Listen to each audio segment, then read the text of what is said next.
7:09 y para el día de hoy vamos a conversar sobre la actividad del volcán Turrialba, las comunidades que esta actividad puede afectar y también las medidas de prevención que pueden tomarse. Todo esto a partir de los resultados del estudio Preparación de mapas de peligros volcánicos y restricción de uso de tierra en el volcán Turrialba.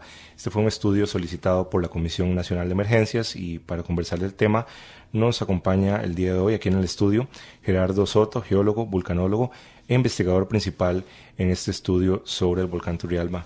Muy buenos días, muchas gracias por acompañarnos esta mañana. Muy buenos días, con mucho gusto.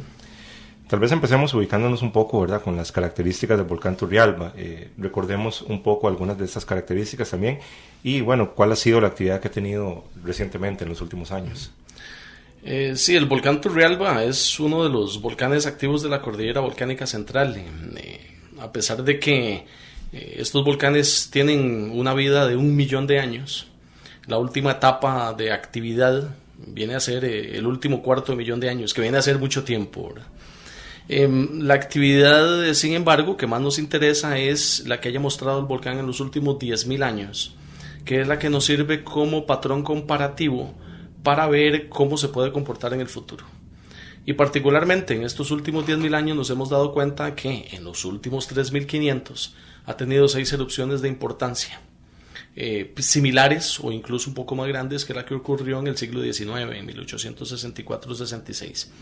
Desde el final de esa erupción del 1866, el volcán tuvo actividad fumarólica con altibajos y alguna actividad sísmica que empezamos a registrar una vez de que hubo estaciones sísmicas trabajando en Costa Rica en los años 70.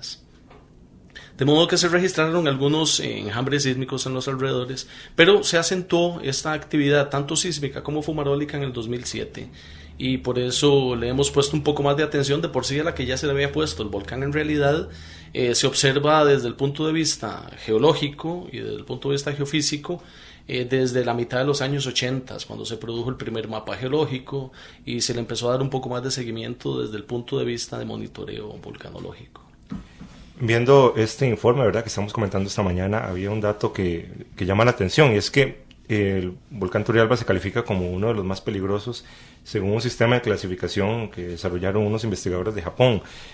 Tal vez coméntenos un poco más al respecto y tal vez qué es lo peligroso que puede haber en el volcán, porque quizás la percepción que uno tiene es que no ha provocado como un gran desastre natural hasta el momento, ¿verdad? Entonces, coméntenos al respecto.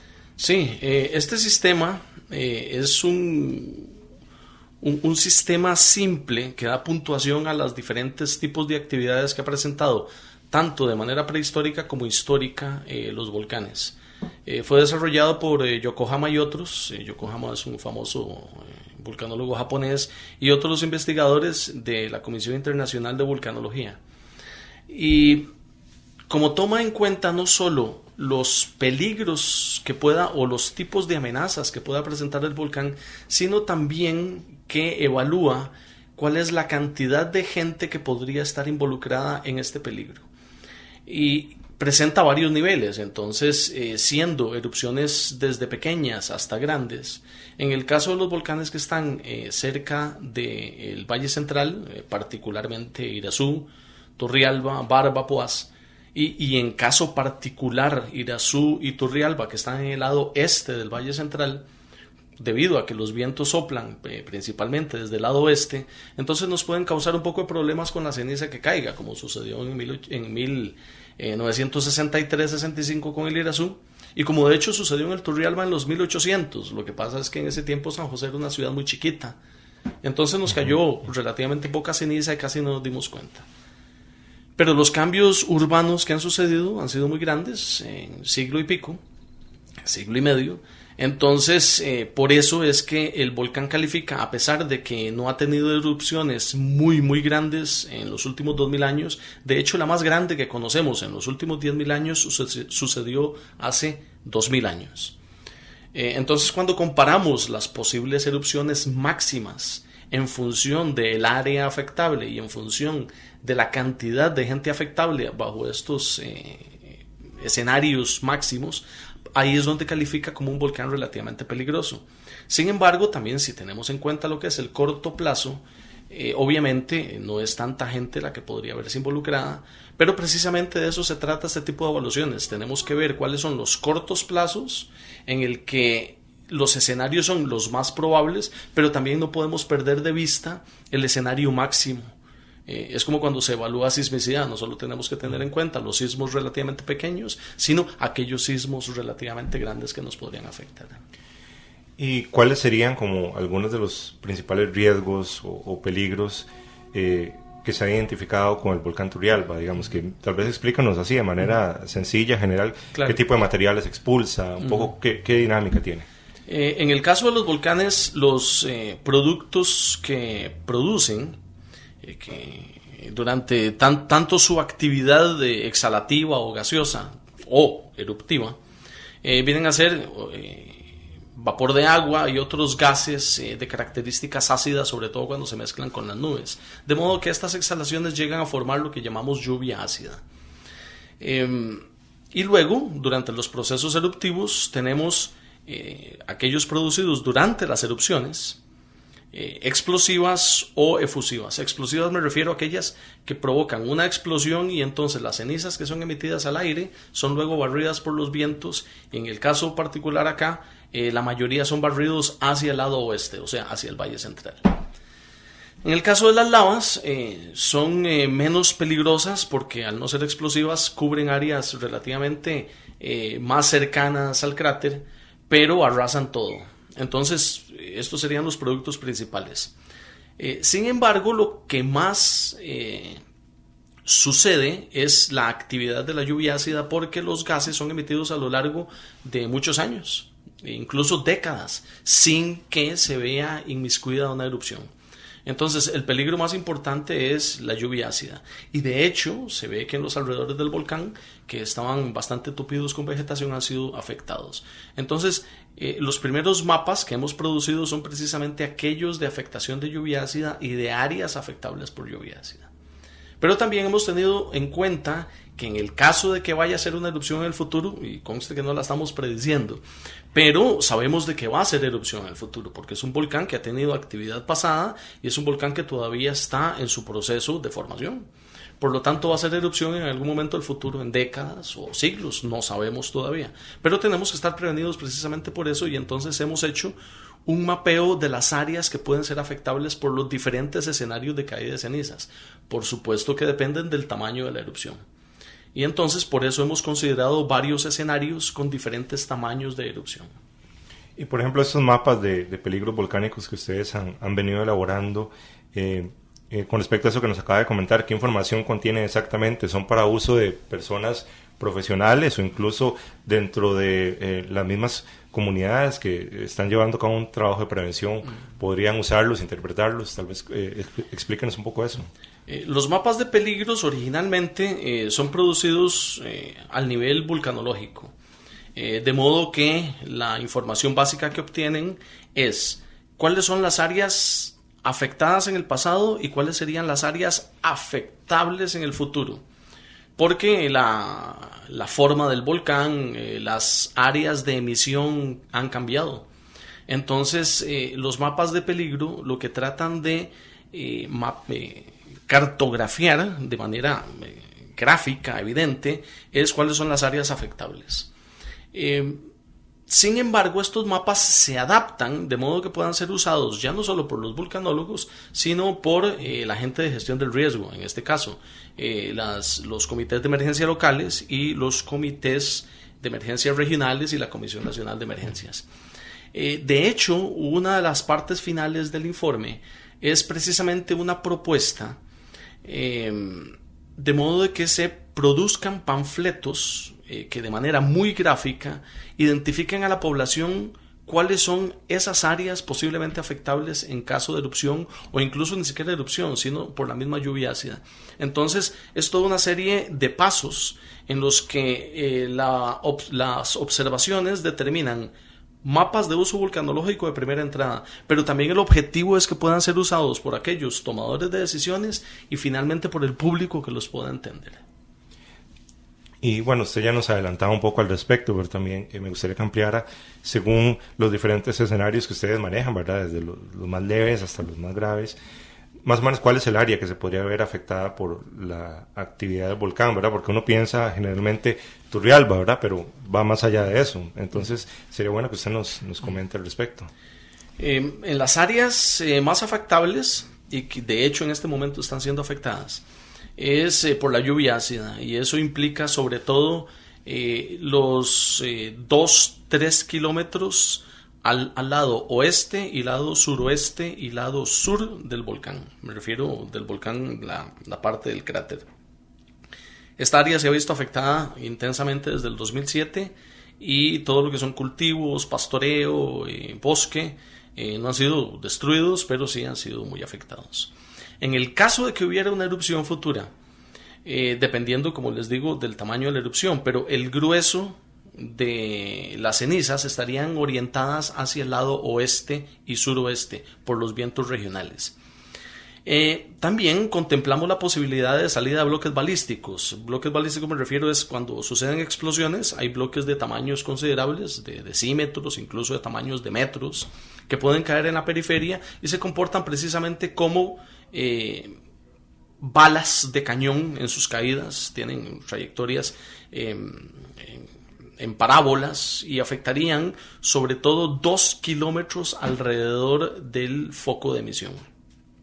Por eso, una vez que hemos hecho todas estas consideraciones, en los mapas de peligro a corto plazo, que se refieren a la próxima erupción más probable, o sea, en el plazo de años o décadas, consideramos que precisamente esta área de 2 kilómetros es la que podría ser más afectable. Y luego consideramos un área de un radio aproximado de 5 kilómetros que sería menos afectable, pero sería de peligro mediano a alto dependiendo de las condiciones de la erupción. En el caso del Valle Central caería ceniza, pero dependería del tamaño de las erupciones, por supuesto, su frecuencia, etc. Turrialba como ciudad y el Valle de Turrialba, bajo ciertas condiciones de viento verían caer ceniza, pero muy probablemente con menos intensidad y con menos cantidad que lo que verían, por ejemplo, en el lado sur del volcán Irazú, en las áreas, qué sé yo, de Pacaya, Soriamuno, verían caer más ceniza que en el propio valle de Turrialba. Pero por supuesto verían caer ceniza de manera ocasional. Y por eso hemos hecho toda una serie de escenarios posibles en el que ponemos, por ejemplo, las direcciones de vientos, cómo cambian a lo largo del día, a lo largo de las épocas del año y a lo largo de las alturas, porque a diferentes alturas los vientos soplan diferente y cambian en el transcurso del año. Bueno, eso lo vemos de manera muy evidente cuando decimos que rompen los nortes, pegan los alisios. Eso es que los vientos del este que vienen del Caribe pegan con mucha más intensidad, con mucha más velocidad, y entonces todos esos cambios los hemos contemplado en los escenarios posibles de distribución de ceniza. Y eso es lo importante, que estos mapas más bien de peligro volcánico contemplan toda esa serie de escenarios, que es algo relativamente novedoso en Costa Rica. Habíamos hecho mapas anteriores de otros volcanes, incluso de la cordillera volcánica central en los años 80, pero habíamos considerado sobre todo el patrón de observación geológica. Mientras que la novedad con estos mapas es que hemos aplicado modelos computacionales y hemos comparado los depósitos que observamos en el campo de las erupciones pasadas con lo que predicen los posibles modelos numéricos. Y entonces esto nos ha dado la oportunidad de utilizar una herramienta poderosa y que nos puede dar idea mejor de cómo se distribuirían esas cenizas en caso de erupción.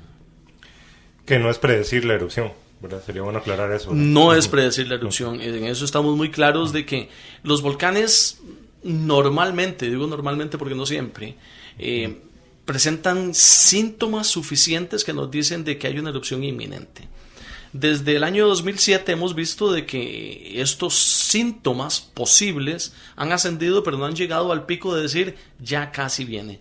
De modo que consideramos que es posible de que si hace erupción, porque podría ser de que no haga erupción, podría ser de que pase el volcán desgasificándose por décadas sin que llegue a una erupción. Son casos que tenemos muy evidentes en el Poás, por ejemplo, El Poal lo tenemos desgasificándose desde los años 70, 80 sobre todo, así que le tenemos 30 años de una desgasificación intensísima sin que haya llevado a una erupción. Entonces este es un asunto importante de que la gente tenga muy presente de que las observaciones que nosotros llevamos desde el punto de vista geofísico son importantes y que nos conllevarían eventualmente a dar las alarmas en el caso de que veamos situaciones relativamente anómalas. Pueden suceder explosiones pequeñitas, por ejemplo, como las que sucedió en el 2010, 2011, 2012, que naturalmente no dan avisos porque son realmente muy pequeñitas.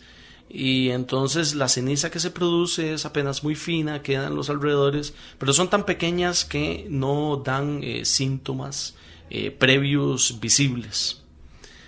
Pero sí, esto sí es importante sí, de señalar, por supuesto. También en la parte preventiva, en el informe se señala la necesidad de restricción del uso del suelo, ¿verdad?, en los alrededores del volcán.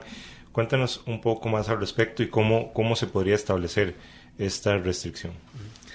Los mapas que hemos propuesto de restricción de uso del suelo implican dos áreas simples, sencillas, que es básicamente un área de 2 kilómetros alrededor y de 5 kilómetros alrededor en radio. ¿Por qué? Porque prácticamente todos los escenarios nos conllevan a que esas serían las áreas más afectables en el caso de una erupción. Entonces, desde el punto de vista objetivo, geológico, vulcanológico, podemos decir eso. Pero tenemos que tener en cuenta de que son áreas que ya están pobladas, han sido colonizadas, tienen una realidad económica, social, histórica. Entonces, la propuesta nuestra se basa precisamente en esa objetividad geológica vulcanológica.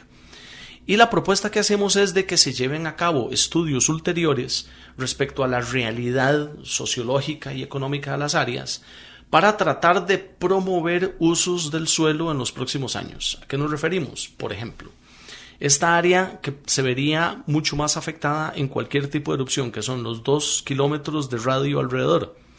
Esta área es de por sí parque nacional.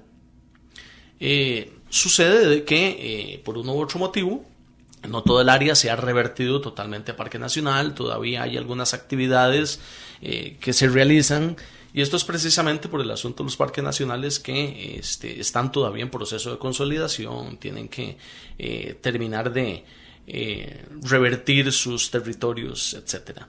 Nosotros lo que proponemos es de que se promueva precisamente esta reversión del territorio de áreas de pastoreo, por ejemplo, a áreas más boscosas, en el que se respete, por supuesto, la realidad agroforestal de la área, etcétera. Las áreas a 5 kilómetros que están mucho más pobladas, y digo mucho más pobladas relativamente, porque en realidad estas áreas, a pesar de todo, no están tan colonizadas. Y un área muy importante en los 5 kilómetros alrededor son precisamente áreas que pertenecen al área de conservación Cordillera Volcánica Central. Y que de por sí son la mayoría bosques selva.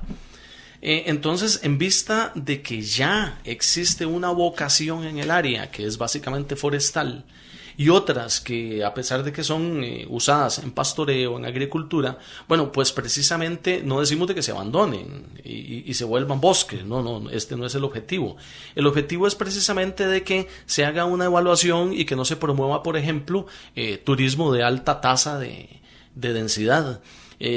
No estamos diciendo de que no se desarrolle, no, sino que se desarrolle de una manera planificada, de modo de que si arreglamos el camino hacia la cima, si promovemos un cierto tipo de turismo hacia la cima, que puede suceder, que se arreglen los caminos, que se promueva la construcción de áreas de posibles refugios, de que se promueva de que quienes vayan tengan una serie de medidas básicas, de que si se hacen áreas de hoteles o de lodge, de sitios de hospedajes que no tengan una alta densidad de gente, etcétera. Este tipo de propuestas es encaminadas a que haya un uso racional precisamente del suelo. No es conservativa a ultranza, no estamos promoviendo de que se conviertan simplemente en bosques, porque no es precisamente eso el objetivo, sino que tiene que haber un balance precisamente respetando lo que ha sido el asunto histórico del desarrollo del área y su realidad sociológica. ¿Y se ha trabajado ya directamente con las poblaciones? Digamos, ¿qué percepción tienen ellos con respecto a un posible cambio de actividades, digamos? Nosotros trabajamos básicamente el aspecto, objetivo vulcanológico. Por supuesto que tenemos una interacción importante con la Comisión Nacional de Emergencias y con los comités locales.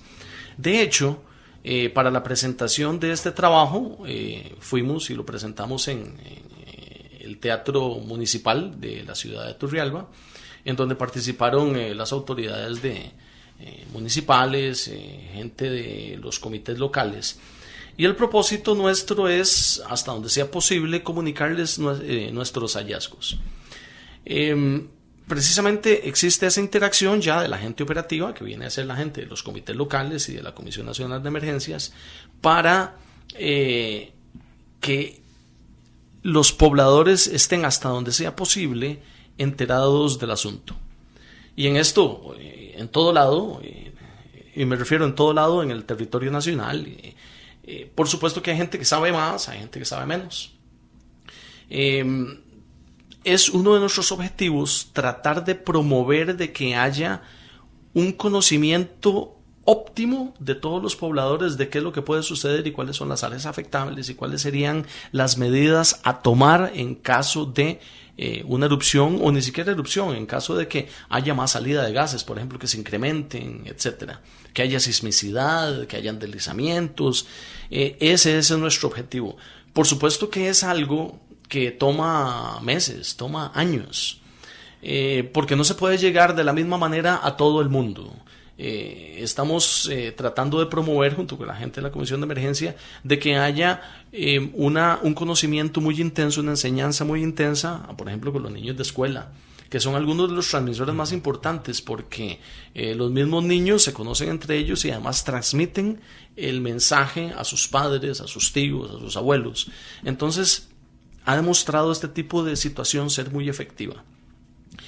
Algunos pobladores, por supuesto, se quejan de que de repente no hay suficiente información, pero eso siempre sucede y no quiero justificar esto de que no haya suficiente información, sino que son una serie de pasos, y precisamente ese tipo de situaciones, como darle a conocer a la gente cuáles son los objetivos y los hallazgos de los diferentes estudios, que no son estudios últimos, son estudios que siguen su evolución, porque de la misma manera que vamos conociendo más el volcán, o de la misma manera que vamos desarrollando nuevas herramientas de observación, nuevas herramientas de evaluación, todos estos estudios pueden ir evolucionando. Incluso los mapas de peligros es una norma internacional que tienen que ser revisadas cada cierto tiempo, y se sugiere que sea cada lustro, por ejemplo.